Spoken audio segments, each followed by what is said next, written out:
E você já sabe muito bem que não existem famílias perfeitas. A sua família não é perfeita, a minha família não é perfeita, nós somos longe disso, porque a palavra de Deus diz: todos pecaram e carecem da glória de Deus. Estamos além, desde Gênesis capítulo 3, do perdão, do padrão de Deus, e só pelo perdão de Deus é que nós podemos conseguir alguma coisa. E algo que a gente fala direto para os jovens casais, jovens namorados e noivos: é muito bom ter o sonho de uma família legal, estruturada, alegre, feliz, que serve a Deus, mas tem que saber que todo relacionamento passa por altos e baixos. E se você não entrar no casamento e continuar no casamento sabendo que casamento é de Deus, a família é de Deus, é uma maneira de refletir a glória de Deus, mas que o inimigo não gosta, que ele vai fazer de tudo para sujar a imagem de Deus espelhada na sua família. Se você não está pronto para isso, não traz. Nós veremos hoje que Deus é muito glorificado em nossas famílias, não só no relacionamento conjugal, mas nas dificuldades que nós temos com nossos filhos, e até mesmo com outros membros da família, com a famosa sogra, com o sogro e outras pessoas. Faz parte da vida. E Deus quer que tenhamos a vitória nisso. Eu vi, um tempo atrás, esse desenho no Facebook de um casal casado há muitos anos, e ele fala: Rosalina, amanhã faremos 50 anos de casados, vou mandar matar o leitão. E ela responde: que culpa tem o leitão? Manda matar aquele teu primo que nos apresentou.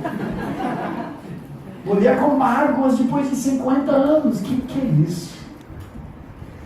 Na igreja lá em Atibaia, São Paulo, eu terminei de pregar antes da nossa viagem o livro de Cantares. Primeira vez na minha vida que eu preguei 7 mensagens daquele livro. Um dos textos muito importantes no livro diz assim: o casal romântico, com olhos brilhantes, assim, com a expectativa do casamento, das núpcias.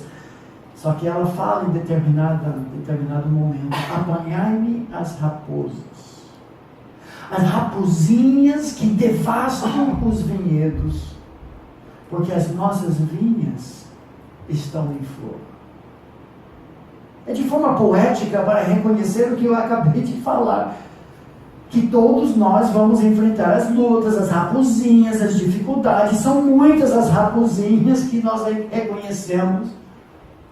Desde Gênesis capítulo 3, quando Adão não se intrometeu no papo entre Satanás e a mulher, a passividade masculina, a falta de submissão e auxílio idôneo feminino, mágoas e a falta de perdão. Estudamos um pouco isso ontem em um dos grupos pequenos.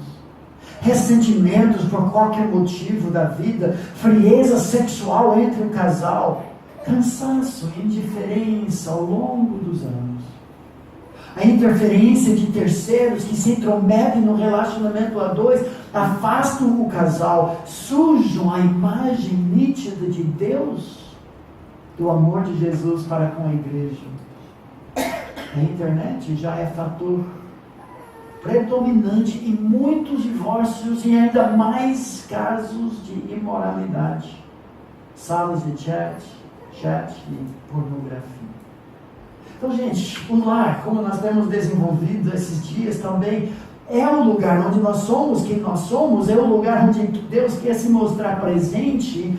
Não é um lugar de sobrevivência nem de conveniência. O lar é o lugar onde eu tiro a máscara que eu uso na empresa, entre os vizinhos, na igreja, com a Bíblia debaixo do braço, porque é um lugar onde eu relaxo. Eu sou quem eu sou. Por isso Deus quer trabalhar na sala de estar, do quarto do casal, na sala de brinquedos das crianças.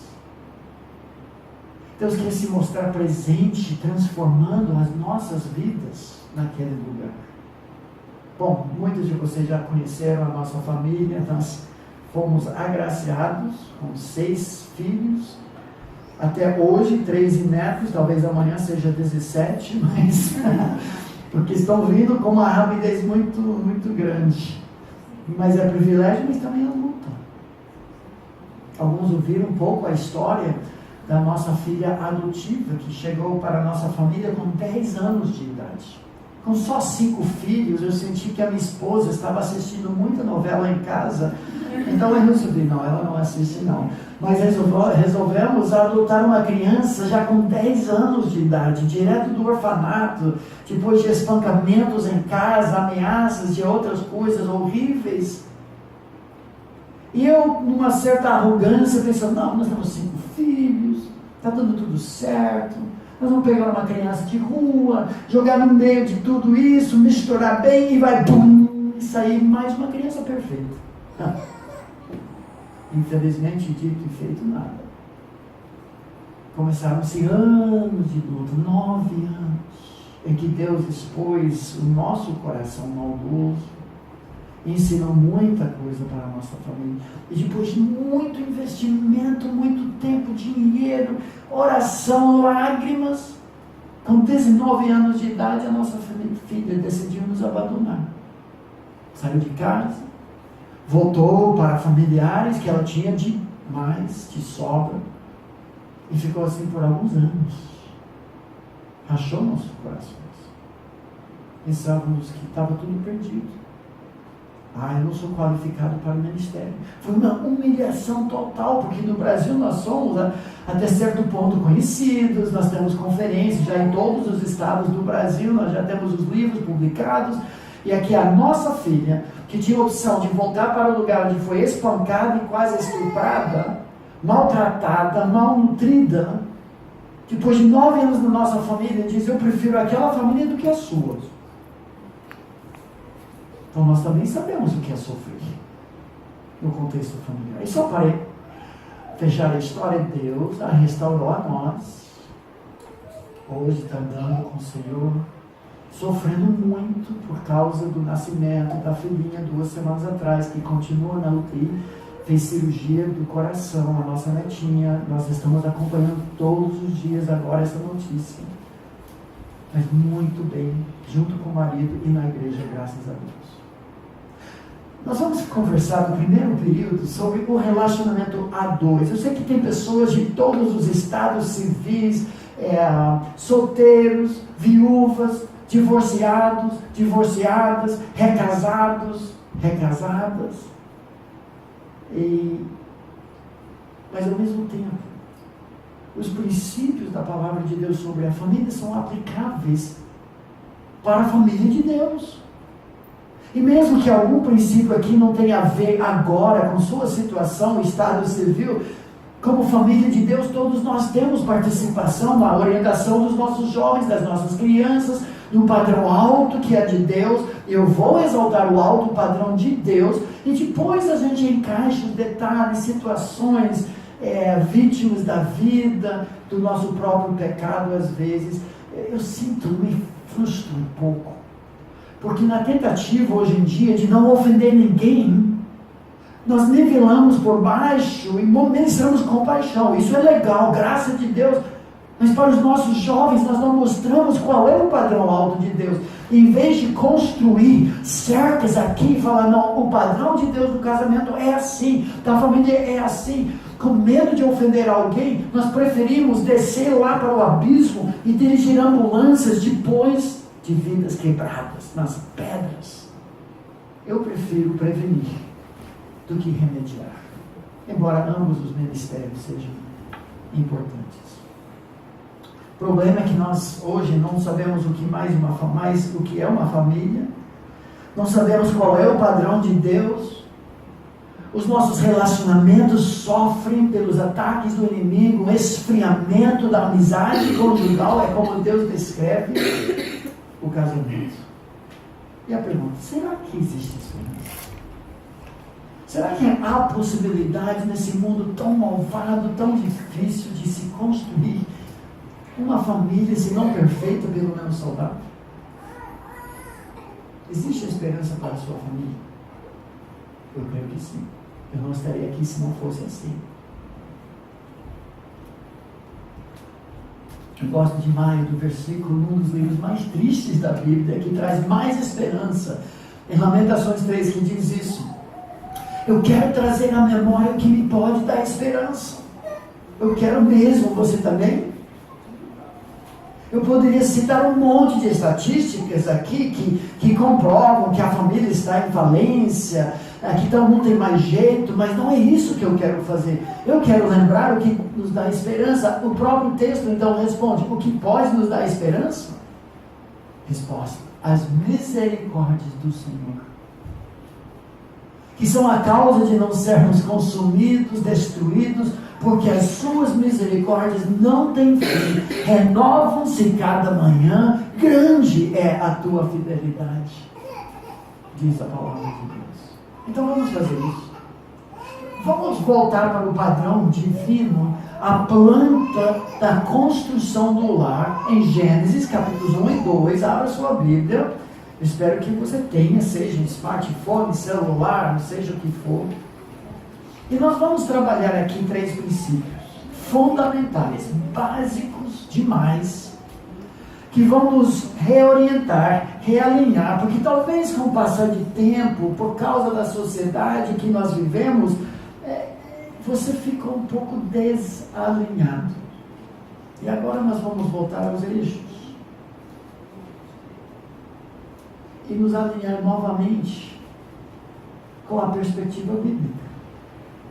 Assim como de tempo em tempo a gente faz com um alinhamento dos pneus do nosso carro, porque senão fica como dos nossos carros, logo após nós nos casarmos, 34 anos atrás, e num dia de muito gelo na estrada, eu não vi que uma saída que dizia a placa que era de 15 milhas por hora, eu estava a 40, peguei aquele gelo, dei umas voltas e bati no guardrail, e desde então nosso carro andou que nem caranguejo, né? Foi meio torto, do jeito como andava. Eu precisava de um alinhamento de todo o chassi, dos pneus. Primeiro princípio diz isso. Ontem nós trabalhamos um pouco, então eu sei que muitos não estiveram lá, mas vem de Gênesis capítulo 1. E diz assim: Deus criou o casal casado, com 2 grandes propósitos. Vamos expandir isso dentro de pouco para 3, mas para começar, em primeiro lugar, espelhar a imagem de Deus e espalhar a sua imagem. Olha Gênesis 1, versículo 26, o que diz: no 6º dia da criação, também disse Deus, façamos, plural, Pai, Filho e Espírito Santo, o homem singular, a nossa, plural, imagem singular. Aqui nós temos um versículo básico em que Deus decidiu criar o ser humano como reflexo da imagem dele. O texto continua dizendo: conforme a nossa semelhança, tenha ele, ou melhor tradução, tenham eles cúmplices, um time unido, num jogo igual, domínio sobre toda a terra. O próximo versículo 27, então, é quando nós vemos essa ideia do espelhar. Não somente como indivíduo, mas em conjunto, o casal. Diz o texto: criou Deus, pois, o homem singular à sua imagem. Só que na poesia, o primeiro versículo de poesia da Bíblia repete essa ideia, diz: a imagem de Deus o criou. Tudo singular. Só que de repente entra no texto o reflexo, ou seja, o paralelo. O homem é imagem de Deus, é o centro da poesia. Mas homem e mulher os criou.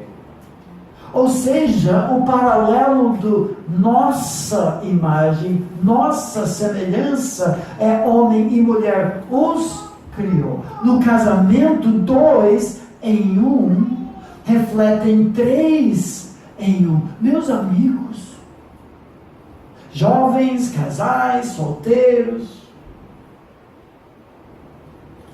O relacionamento conjugal é para ser um reflexo, um espelho de alguns aspectos de quem Deus é, do que Deus é na própria Trindade.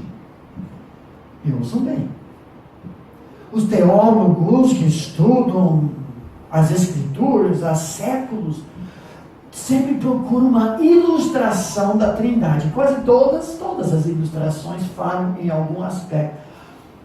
Mas nós não precisamos sair de Gênesis capítulo 1 para descobrir uma ilustração da própria Trindade. Em que sentido os dois refletem a glória da imagem de Deus? E por isso o casamento fica no alto patamar. Vamos pensar. Unidade em diversidade. É verdade sobre a Trindade. Pai, Filho, Espírito Santo. Pessoas distintas, não se mesclam. O Pai não morreu na cruz. O Espírito não foi quem orquestrou toda a criação, mas sim o agente da criação. Não foi o Pai que desceu para habitar os seres humanos crentes durante os últimos 2000 anos. Pessoas totalmente iguais no ser como Deus, mas diferentes no fazer no universo. O casal casado no plano de Deus ilustra isso. Os papéis de liderança amorosa, protetora do homem, reflete Deus Pai. O papel da esposa, nesse sentido, de submissão mútua, de submissão auxiliadora ao marido, reflete o que o Espírito e o Filho fazem diante do Pai. O compromisso mútuo, indissolúvel, o pacto, mostra no horizontal o que existe entre Pai, Filho e Espírito Santo. Você não tem pacto individual, o homem consigo mesmo. Assim como você não tem amor próprio, porque o amor exige um objeto extra. O amor se manifesta assim entre Pai, Filho e Espírito Santo nesse relacionamento. Um compartilhar total de vida, intimidade, é o plano de Deus para o seu casamento, mutualidade, papéis, e juntos governando a terra, assim como o Pai, Filho e Espírito Santo se envolveram na criação, no governo da terra. No nosso texto diz, tenham eles domínio. E o versículo 28, sujeitai a terra, dominai, segunda pessoa do plural, sobre os peixes do mar, sobre as aves dos céus e sobre todo o animal que rasteja pela terra. Que privilégio, que oportunidade. Deus usa esse relacionamento para refletir verdades espirituais inéditas. E mais, esse relacionamento também no Novo Testamento agora é a maior e melhor metáfora que Deus usa para refletir o amor de Jesus para com sua igreja. Jesus é o noivo, a igreja, a noiva.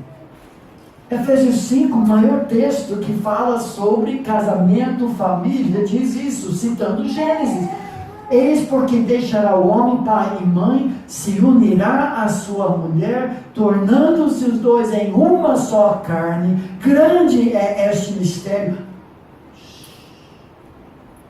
Mas eu me refiro a Cristo e a igreja. Homens, a maneira como você ama, protege, pastoreia e purifica a sua esposa reflete o amor que Jesus tem para com a igreja.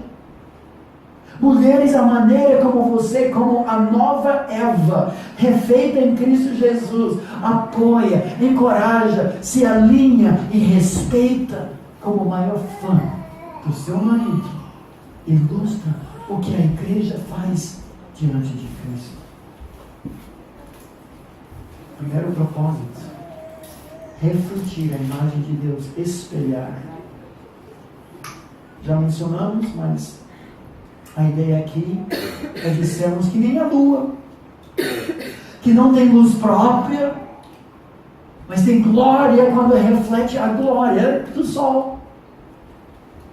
Nosso casamento não tem glória própria, não é o fim das coisas, não é familiolatria, nós adoramos a família. Não, a família é instrumento para espelhar para o mundo como Deus é e como Jesus ama a igreja. Agora vamos um pouco além. Agora é algo que eu não fiz ontem, trabalhando, que eu quero fazer com vocês, porque vamos deixar as pessoas lá de Randa na ignorância, na era da escuridão. Vocês vão ser os iluminados agora, brincadeira, mas vamos resumir a razão de existir da família. Você não vai passar isso para eles, né?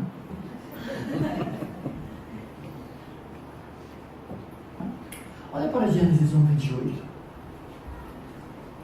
Depois de lermos que Deus criou o casal, a família, para refletir a sua imagem, faça assim comigo e fala essa palavra: refletir a imagem de Deus, primeiro propósito. Mas no versículo 28 nós temos a primeira ordem bíblica, a grande comissão, se assim pudermos dizer, para a raça humana e para a família. E Deus os abençoou. Esse é o os do versículo 27. Homem e mulher os criou, e Deus os abençoou e lhes disse: sede fecundos, multiplicai-vos e enchei a terra. Ou seja, reproduzir mais imagens. Faz assim comigo e fala: reproduzir. Ok? Eu vou mudar um pouco do que nós aprendemos ontem, alguns.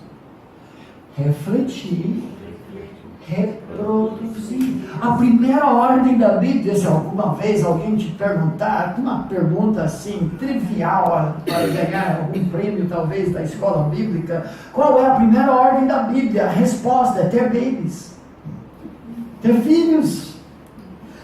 Sede fecundos, multiplicai-vos, encher a terra. Mas qual é o propósito da família em encher a terra com bebês? É a glória de Deus. Adoradores. Deus fez a família, o casal, como fábrica de adoradores. Como eu brinquei, nós fizemos a nossa parte.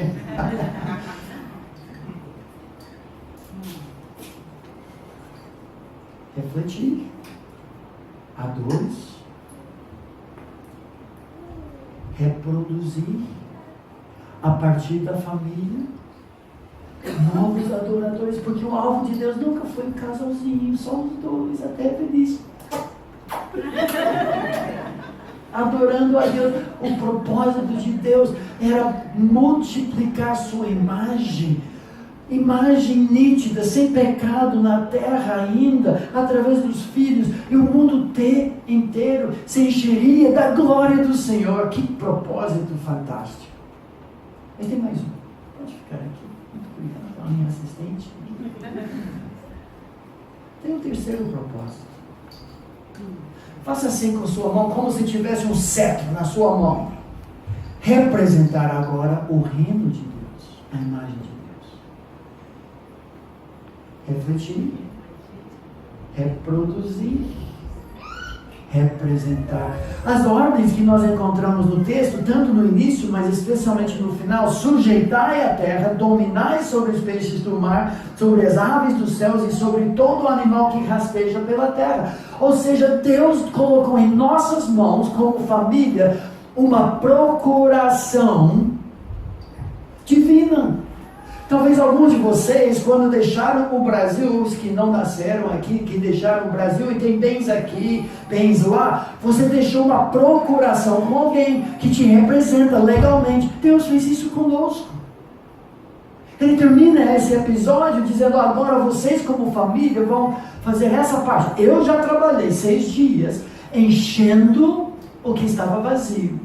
dando forma para o que estava sem forma. Agora vocês têm a minha procuração e vocês vão continuar fazendo isso. E nós deixamos o cetro cair. Em Gênesis 3, quando o pecado entra, o vandalismo do inimigo pichou, sujou a imagem de Deus. A reprodução de imagens foi contaminada. E agora os filhos nascem, multiplicam-se, mas nascem como pecadores. Agora nós temos que resgatar nossos próprios filhos para serem adoradores. E o cetro caiu da nossa mão. Nossa regência da terra virou crime, corrupção, poluição. Acabamos com essa terra que geme debaixo do peso do nosso pecado. De Gênesis. Mas é fascinante observar o desfecho dessa história no Novo Testamento. Quando Deus reitera, repete a comissão, Ele diz na pessoa do novo Adão Jesus, que agora vai ser o mediador do reino de Deus. Jesus diz, depois da sua ressurreição, toda a autoridade agora me foi dada. A procuração voltou para Deus. Só que agora é o Deus homem. E para nós, os seus súditos, ele diz, ide, portanto, fazei discípulos, súditos, adorador. A comissão voltou. Só que agora é em família de Deus. É a igreja que faz isso. Começa ainda com a família. Mas às vezes hoje, porque tem povos e tribos e raças e nações cujos pais nem conhecem o nome de Jesus, nós vamos ter que enviar os nossos filhos, já resgatados, para ganhar esses aqui. Para resgatar os povos, as tribos, as raças e as nações. Assim termina Gênesis 1. Viu Deus tudo quanto fizeram, e eis que era muito bom. Esse foi o plano, e continua sendo. Só que no Gênesis 2, nós temos uma pergunta e uma resposta. Vamos ser mais práticos aqui. Como, na prática, a família pode refletir essa glória de Deus? Vamos ver o segundo princípio. No casal, e depois na família, mas do casal principalmente. Essa imagem de Deus se manifesta, agora quero que você faça assim, pela complementação mútua. Assim como suas mãos se encaixam, se enquadram, vamos nos complementar, reforçando assim, o que falta em uma mão se completa e reforça na outra. Gênesis 2 mostra isso para nós. Poderia o capítulo falar, discursar sobre muitas outras coisas, mas olha o que Deus faz. Ele faz um replay do que nós vimos em um versículo no capítulo 1. Criou Deus, pois, o homem à sua imagem, a imagem de Deus o criou, homem e mulher os criou. Muito bom, parabéns, legal. Mas muito rápido. Me lembra de um momento no jogo final da Copa de 2014 que todos nós gostaríamos de esquecer. Depois daquele jogo, vocês lembram? Aquele jogo de 7-1, você queria esquecer, mas não tem como. Só que, para a nossa grande alegria, não tem Argentina aqui, né? Robert, você é brasileiro de coração, né? Então, jogo final da Copa. Brasil, desculpa, queria que fosse Alemanha, Argentina. O atacante Götze recebe a bola na frente do gol, mata no peito em um movimento só, mata com a esquerda, com o pé esquerdo, marca o gol e a Alemanha vai derrotar a Argentina. A nossa única consolação de toda a Copa. Só que vez após outra, aquele momento decisivo, final, culminante, que fechou o jogo. Nós vemos em câmera lenta, porque era tão importante.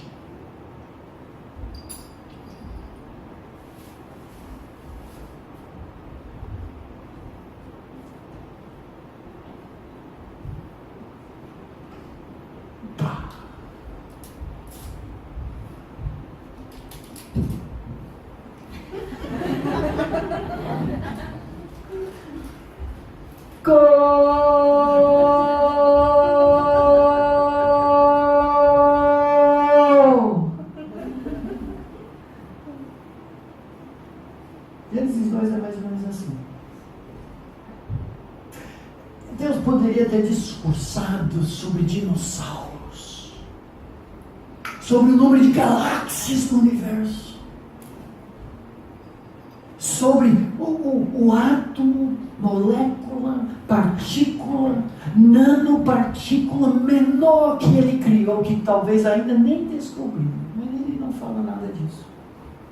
O que ele fala é o que nós precisamos saber. Ele relata novamente em câmera lenta a criação do casal. Olha capítulo 2, versículo 15. Diz assim o texto: tomou, pois, o Senhor Deus ao homem e o colocou no jardim do Éden para o cultivar e o guardar. O homem tem trabalho, tem propósito, mas ele está sozinho. E lhe deu esta ordem. Deus fala para o homem sozinho, como líder, guardião, zelador, jardineiro do jardim do Éden: de toda a árvore do jardim comerás livremente, graça sobre graça. Mas da árvore do conhecimento do bem e do mal não comerás, porque no dia que dela comeres, certamente morrerás. Disse mais o Senhor Deus, notem o contexto: não é bom que o homem esteja só. Agora Deus vai revelar para nós a razão de criar a mulher e para juntar os dois no casamento. Isso é instrutivo, importante para nós. Deus acha tão importante voltar na câmara lenta para entendermos os detalhes. Como é que nós refletimos sua glória? Estranho que Deus fala, não é bom, porque em todos os outros dias Deus disse, era bom, era bom, era bom, era bom, era bom. Ele fez o homem que nem o Éder e disse, não é bom. Realmente. Não é bom. Por quê? Deixa eu sugerir 3 razões à luz do que nós já vimos no texto. Não era bom porque o homem sozinho não era capaz de refletir alguns aspectos da imagem de Deus. Os aspectos comunitários, horizontais, de amor, de pacto, de papel. Claro que ele reflete aspectos de intelecto, emoção, vontade, adoração, mas em alguns aspectos não. Número 2, sozinho não era capaz de, refletir e reproduzir novos adoradores. O plano de Deus é encher a terra com adoradores, vivendo na presença dele, curtindo, gozando, cultivando a presença dele. Sozinho ele não fazia isso. Mas também nesse contexto de guardar e cultivar o jardim, o homem precisa de uns toques femininos. De uma perspectiva tão diferente, que a perspectiva dele, como os casados já reconhecem, existe mesmo. Precisava de alguém ao lado dele, dentro do jardim do Éden, quando chegava a hora dele pegar uma palmeira daqui e colocar ali e falar para ele a profundidade que ele deveria cavar, e depois de trabalhar a tarde toda plantando, não, Adão, eu acho que fica melhor ali mesmo. Ele precisava de uma perspectiva feminina. Não era bom representar o reino de Deus no jardim sozinho. Então, para isso, Deus cria a mulher. E interessante no texto que nós entendemos, se não era bom que o homem estivesse só, quando Deus cria a mulher, ele termina dizendo que era muito bom. Não que ela era tão excepcional, e ele fosse talvez um rascunho que Deus precisava para fazer a obra perfeita da mulher, o que era muito bom era o conjunto assim. Então olha o versículo 19, porque Deus ajuda o homem a reconhecer o que Deus já sabe. Assim como Deus é um eterno, como é um ser comunitário eterno, o homem sozinho, versículo 19, havendo pois o Senhor Deus formado da terra todos os animais do campo, notem que todos saíram da terra, e todas as aves dos céus, trouxe-os ao homem para ver como se lhe chamaria. O homem tem procuração divina, tem autoridade e responsabilidade. Coisa ruim quando você tem responsabilidade no seu serviço, no seu trabalho, e não tem autoridade. O homem tem ambos. E o nome que o homem desce a todos os seres viventes, esse seria o nome deles. Deus carimba a autoridade verdadeira. Deu nome, o homem, a todos os animais domésticos, as aves dos céus, e a todos os animais selváticos, mas olha o final de 20. Para o homem, todavia, não se achava, e ele parece que procurava, uma auxiliadora que lhe fosse idônea. Deus faz com que esse desfile zoológico passe na frente de Adão, dando nome para todos, percebendo, eu entendo, macho, fêmea, cada um tem seu par, cada um tem seu companheiro, cada um tem seu amigo, e ele não tem ninguém. Ele sente essa falta, e agora que Deus criou no coração dele a necessidade para ele apreciar o maior presente que Deus vai lhe dar: o seu cônjuge. Agora é a hora, versículo 21. Então o Senhor Deus fez cair pesado sono sobre o homem, e este adormeceu. Tomou uma das suas costelas, fechou o lugar com carne, e a costela do lado do homem que o Senhor Deus tomara ao homem, transformou-a numa mulher e lhe a trouxe.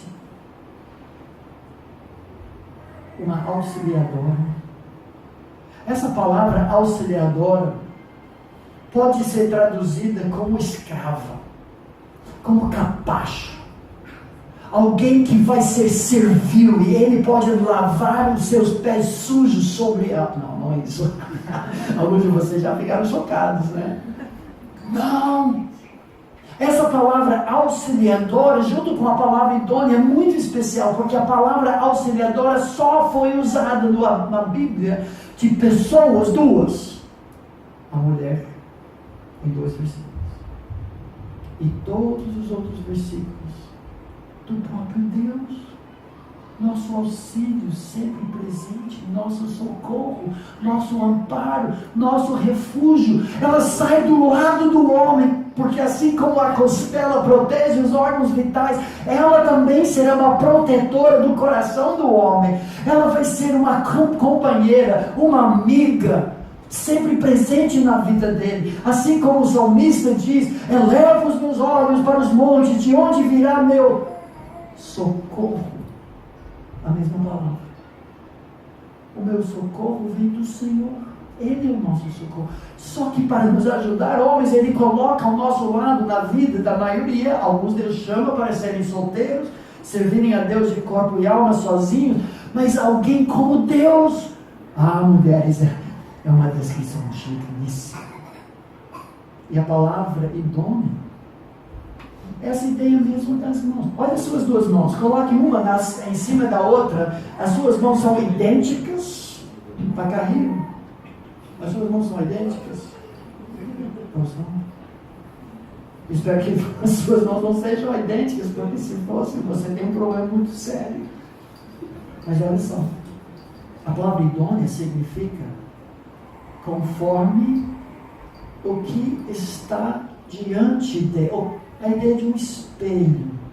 Um espelho que se refletem, são semelhantes, mas diferentes o suficientes para se complementarem.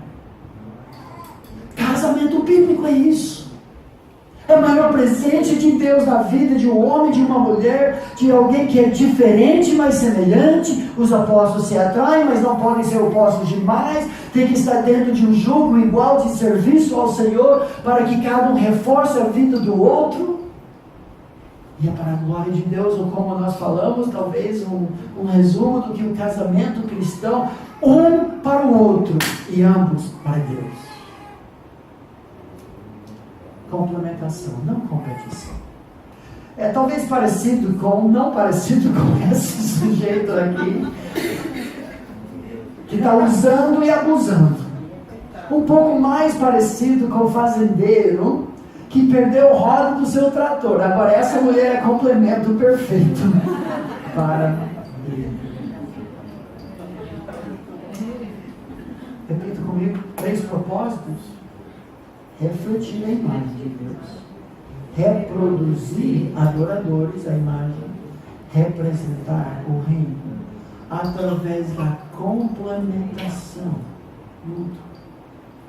Ou seja, nós somos iguais no ser, mas diferentes no fazer. Para os jovens, isso tem uma implicação muito grande. A forma matemática que não ajuda a jovem nenhum a passar no vestibular, entrar na faculdade, diz 1 mais 1 tem que ser maior que 2.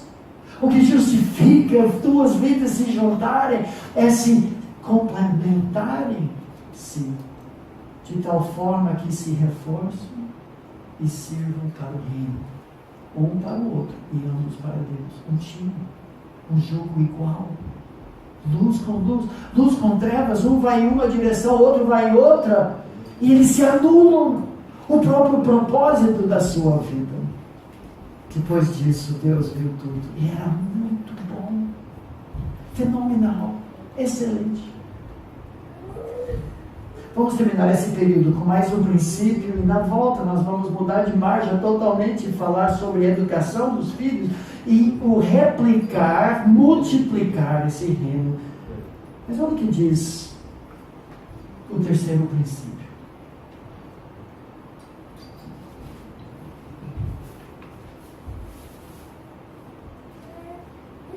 No final do capítulo 2. No casal, essa imagem de Deus também manifesta-se pelo, agora novo símbolo, compromisso da aliança.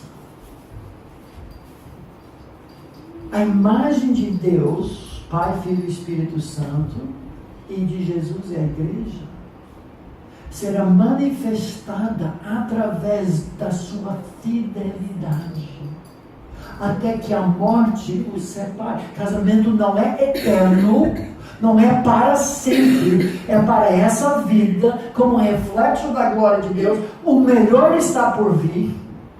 O casamento entre Jesus e a igreja durante toda a eternidade vai ser um santo arrepio que ultrapassa toda e qualquer alegria que o casamento terrestre possa lhe oferecer. Muito melhor. Não vamos precisar de casamento lá no céu. Meus amigos, eu sei que alguns já são vítimas e podem ser vitimizadores na caminhada da vida matrimonial. Alguns já passaram por mares tempestuosos de divórcio, recasamento, talvez outro divórcio. Talvez alguns sofreram da infidelidade de um cônjuge, talvez alguns foram culpados disso. Eu não sei qual é a sua situação hoje, mas eu posso lhe afirmar alguma coisa. Se você é casado, sentado ao lado do seu cônjuge, seja qual fosse o seu passado, Deus quer que esse seu casamento continue até a morte de um dos dois. E de preferência que você não mate o cônjuge.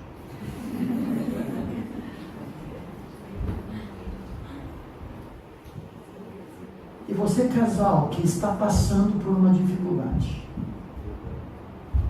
ou já passou, ou passará, o seu compromisso para com o seu voto até que a morte os separe. Já é um ministério, sabia disso? Deus criou um casal para fazer esse reflexo, já sendo um ministério de fidelidade para mostrar para o mundo a fidelidade do nosso Deus. Vamos ver como o texto termina. O clímax da criação é o casamento. Olha a entrada da noiva.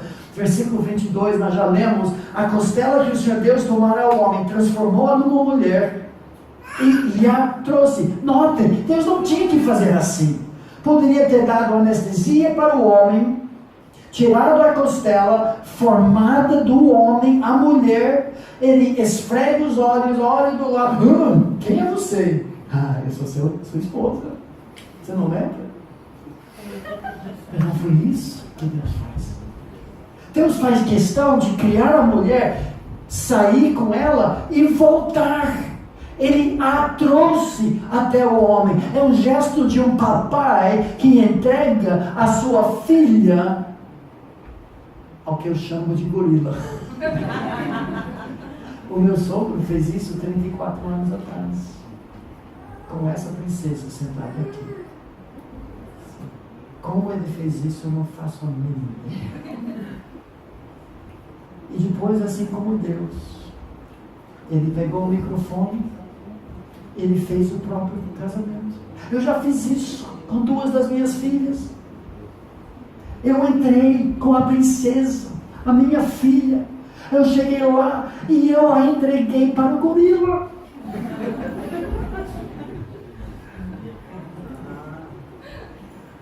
E depois disso, nós temos os votos, versículo 23, e disse o homem, ele é tão maravilhado, que quando ele a vê, ele a recebe, e ele diz assim, esta, afinal, é osso, ele sabe, dos meus carne.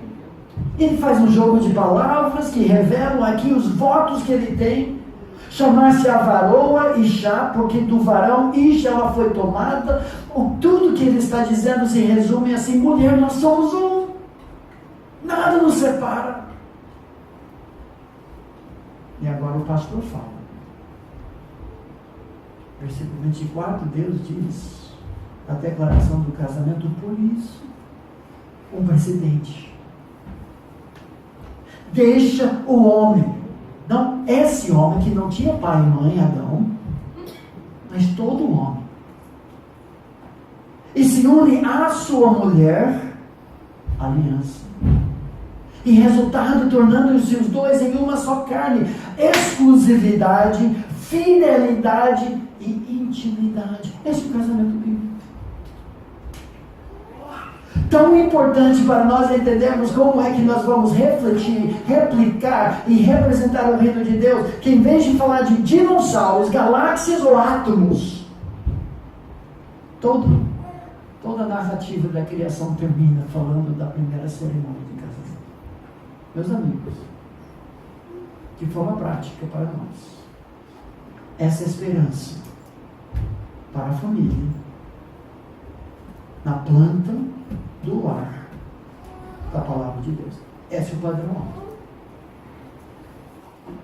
Continua até hoje. Deixar pai e mãe, relacionamento outrora mais íntimo, mais chegado, colar-se numa pessoa que não compartilha do seu mesmo sangue. A gente ouve isso no Brasil, pessoas justificando divórcio, investimento no filho. Não, com meu filho eu sou sangue, mas você não. Errado. À luz desse texto, que Deus está dizendo é que o DNA conjugal é mais forte do que o sangue. Você vai rasgar o seu próprio DNA, homem. Deixa papai e mamãe, que definiram cada fibra das trilhões de células do seu ser, antes de você se separar da sua mulher. Essa é a seriedade. Então nós precisamos proteger isso a qualquer custo. Não podemos deixar terceiros interferir. O inimigo está mandando mensageiros, terceiros, para afastar o casal. Vamos terminar só pensando nisso. Internet, smartphone, videogames, o shopping, o futebol, a televisão, amigos ou amigas, hobbies, ministério, ou até mesmo os próprios filhos. Nada pode separar o que Deus junta. Com essa plataforma, e depois do nosso intervalo é de 15 minutos, nós vamos voltar a conversar sobre o investimento no multiplicar. Como é hoje, depois que o pecado infiltrou-se nessa história, nós podemos outra vez resgatar o propósito de Deus na vida dos nossos filhos, nossos netos, as crianças da igreja. Mas vamos deixar isso para o outro período, tá bom? 15 minutos, intervalo, bate-papo. Lembra que a pizza vem depois. Tudo termina em pizza, tá bom? Deus os abençoe.